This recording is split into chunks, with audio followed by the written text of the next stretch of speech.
Hi folks, I'm Razor Raccoon. I'm going to show you how to build an iron farm with just one hopper. When you're first starting and you need an iron farm, it's because you don't have much iron. So I think being able to at least get started without a lot of hoppers is really helpful. I've seen some great iron farms out there. They frequently have really elaborate collection systems. This one's very simple.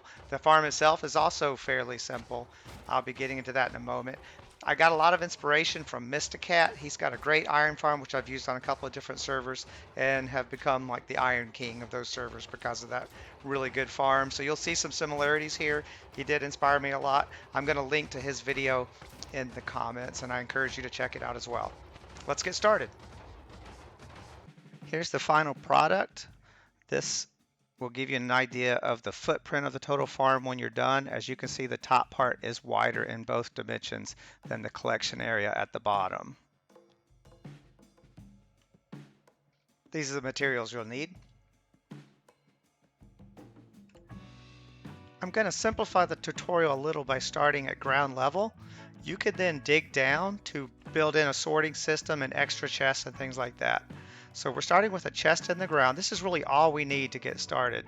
We're going to place our one hopper there, and now we're done with hoppers. I can put that away. We're going to take any block we want and go out 8 blocks. And then 2 more.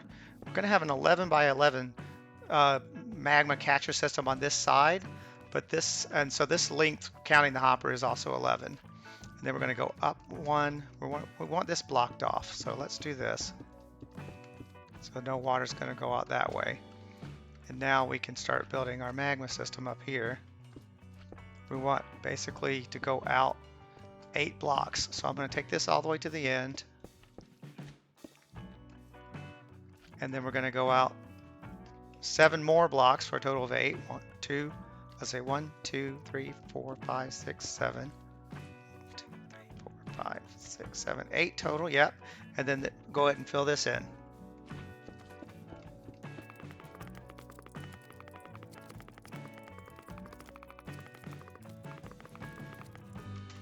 Okay, and now we're going to go 3 more for a total of 11.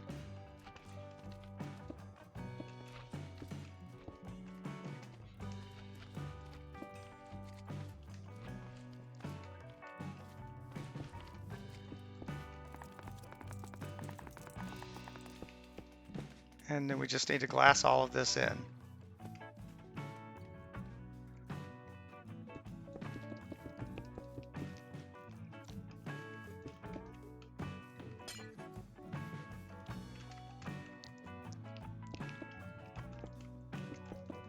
You can leave off the corners to save a little glass. I'm going to go ahead and put them. Looks a little bit nicer.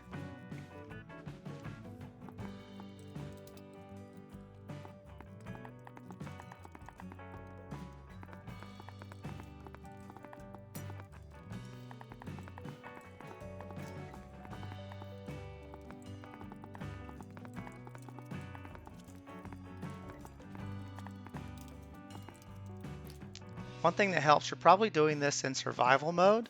It helps to have boots with frost walkers so you can walk on the magma. If not, you can always sneak. That does make it a little tedious. It's also nice to have feather fall on your boots if you can, because obviously at one point we'll be working up high. That's coming up soon. So next we need to get the water flowing. Let's put, when you're in survival mode, you can place 3 buckets, and then you can use this as an infinite water source. So now that middle one will be a source for more water. And then as you go over, you can just go 1 block over and grab some more water. This should flow right up to the edge and stop. We'll check that to be sure. Yes, that's what's doing. And then 1 more bucket here should finish it. And that will do the same thing. That'll flow right up to the edge of the hopper. So all of our stuff should go in there. And the last thing we need to do is not there. We need to put glass over this canal like that, because we don't want the golems going off the edge. They'll stop taking damage, so they'll go right up to here and they'll still be standing on the magma, and that's what we want. So you may have noticed that there was a stack of scaffolding in the materials. You don't have to use scaffolding. I really like to work with it. You could also just use any kind of temporary block. So dirt blocks work as well. I'm going to go up a big enough distance so when the golems fall, they are out of range of the villagers and they can spawn more golems. That's the main point of this. I'm going to go up 20 blocks, which might be a little bit of overkill, but it just feels that you almost can't go too far. So I'm going to count 5 blocks out. 1, 2, 3, 4, 5, and on the 6th block, I'm putting my scaffolding. 1, 2, 3, 4, 5. Okay, and then I've counted out 20 exactly, so I'm going to use the rest of these up here. Alternatively, you can just use dirt blocks and be standing on the top until they're all used up. Now we're going to send this 20-foot tall scaffolding, and we're going to go out a block in each direction. So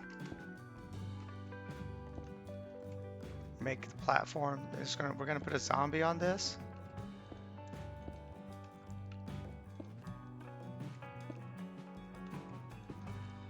Probably not a bad idea to go ahead and put the zombie at this point.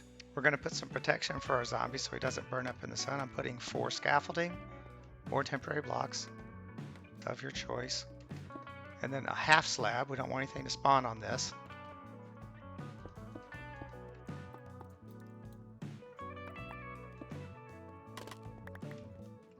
Okay, so again, you're going to be doing this in survival mode most likely. So let's work on getting the zombie up here. We're going to go out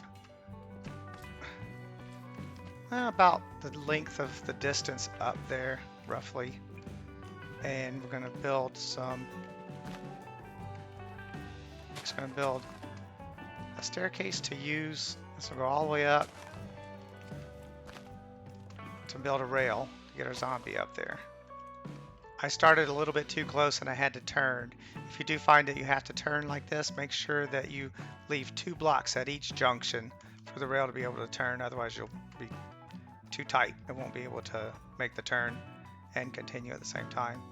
This is actually might serve us later though. I think this might work out okay. Okay, I've built a rail up to the platform. I'm gonna make sure it stops. So let's put a block there. And let's go ahead and put doors here that are going to hold that zombie in place.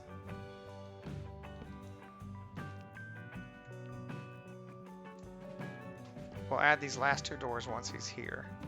One way to get a zombie into a cart is to put a track around him with a cart running and then make him try to come get you over the track.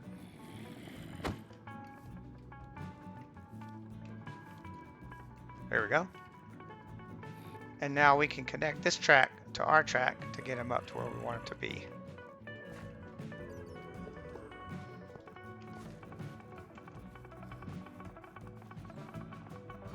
Okay, we've got him in place now. We're gonna put the doors around him. That'll hold him in place. Before we remove that cart though, we need to be careful and make sure that every space where he could appear next to it is not accessible.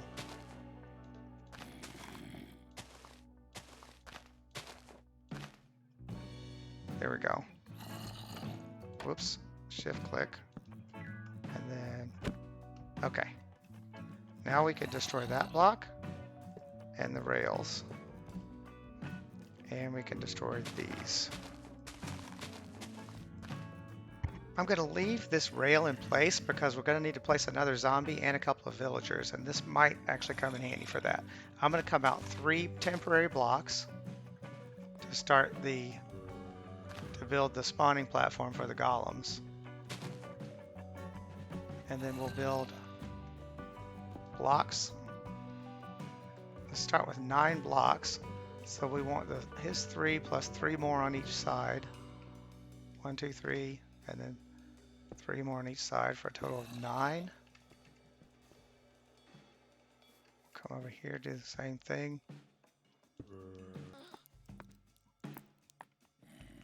Let's connect these up. So 1, 2, 3, 1, 2, 3, 4, 5. We'll do that on the other 2 sides. You can see that we made a box. It's 3 spaces out from his platform. It makes it end up being 11 blocks on each side if you count the corners. Now we're going to come out 3 more blocks from every side and connect that all together so that we have a platform that's 4 blocks deep. Should look like this when you're all done.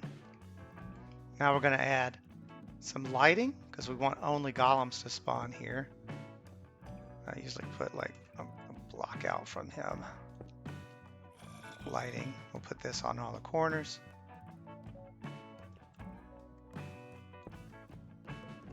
When you're all done, it'll look like that. And now we can knock out the temporary blocks. I'm going to go ahead and remove this. We may end up building some of that back. And now we're going to put trapdoors all around. These are going to trick the golems into thinking they can make it to the zombie, so they jump off the ledge to their death. Their glorious flaming death.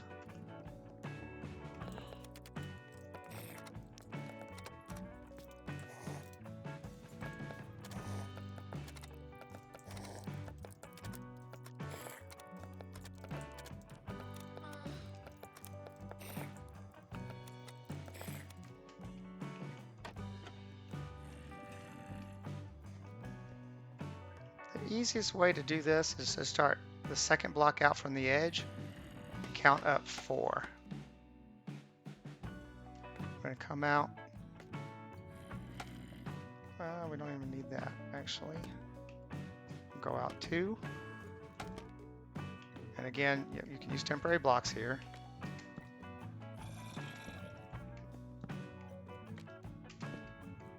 Put their 5 beds, and then we're going to put a slab at the foot of the bed. I'm not sure this is absolutely necessary, but it's fine. And then we'll glass this in. So we'll just do 2 blocks of glass. I like glass. You don't have to use glass. But the thing about glass is this is not spawnable. So that's why I like to use it. If you use any other block, make sure you put a half slab on top of every one, or you're going to have problems. You're going to have golems spawning where they should not be spawning. So I think it's better to just use glass.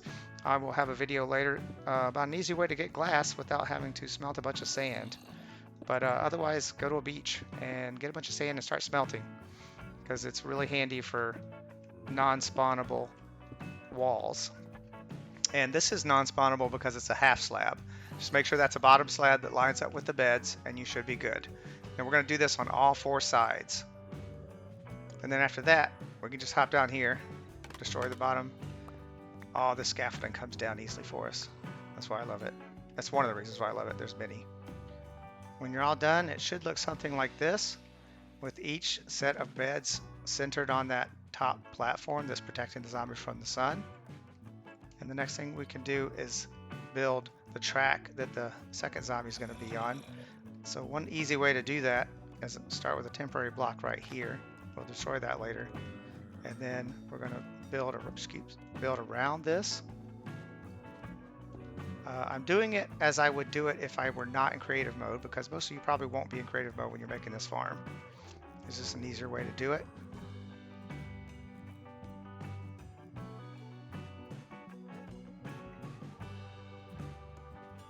And then we'll build scaffolding to get up there. I love scaffolding. So we can get out to it. And build our track. This portion of the farm, this upper portion with the villagers all around, is inspired by a farm by Mysticat. I think it's a great farm. I would not have been inspired to build this farm if I hadn't seen that one. And I built several versions of it on a couple different servers. So it's a great farm. I'm just making some improvements to it and making it a little bit easier. Okay, so I am standing on the shoulders of giants right now. We've got that in place. The track is in place. Now we're going to put some temporary blocks. Let's and -1 scaffolding. We're going to put some temporary blocks.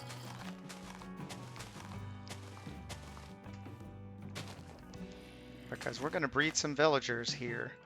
And we don't want any baby villagers falling off the edge, or grown-up ones. They fall off too. When you're all done with those temporary blocks, it should look like this. So it connects everything together. Makes it really easy for the villagers to breed. They've got 20 beds. We're going to put 2 villagers up here using tracks or using rails, and then give them a bunch of food, and then take a break for a while, and we should come back to 20 villagers. I didn't want to bore you with the making of the track, but as you can see, I just branched off the one that I used for the zombie, and I left that in place. I might end up still using it, so no rush to destroy that. I forgot a redstone torch.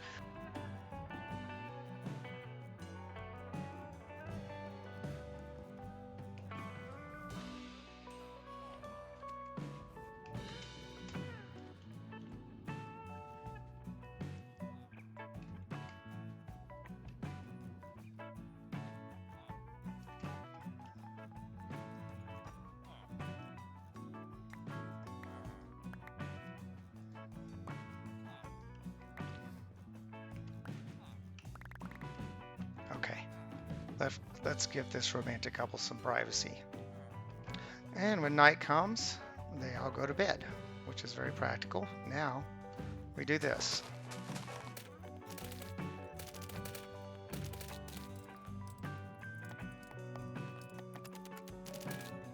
Okay, do that on all 4 sides.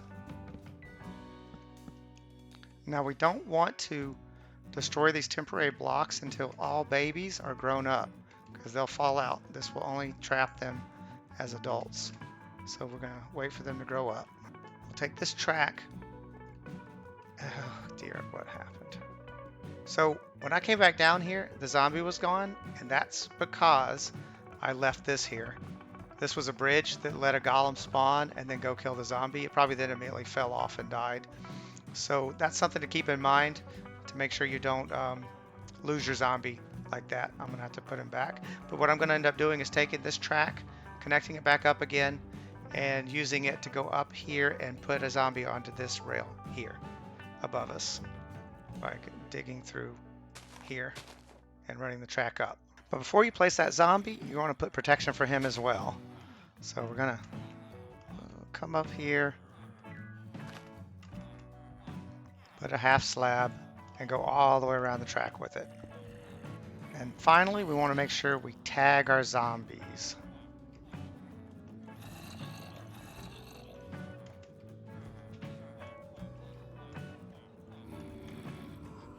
There we go. Freddy and Jason. Very scary. I built a sorting system and ran the farm for an hour, and these are the numbers I got. About 660 iron and about 2,300 glow ink sacks. So as you can see, it's a good idea to sort your output if you do end up with glow squid in your farm. Thanks for watching all the way to the end. I plan to put out a video every week, so please like, subscribe, and hit that notification bell.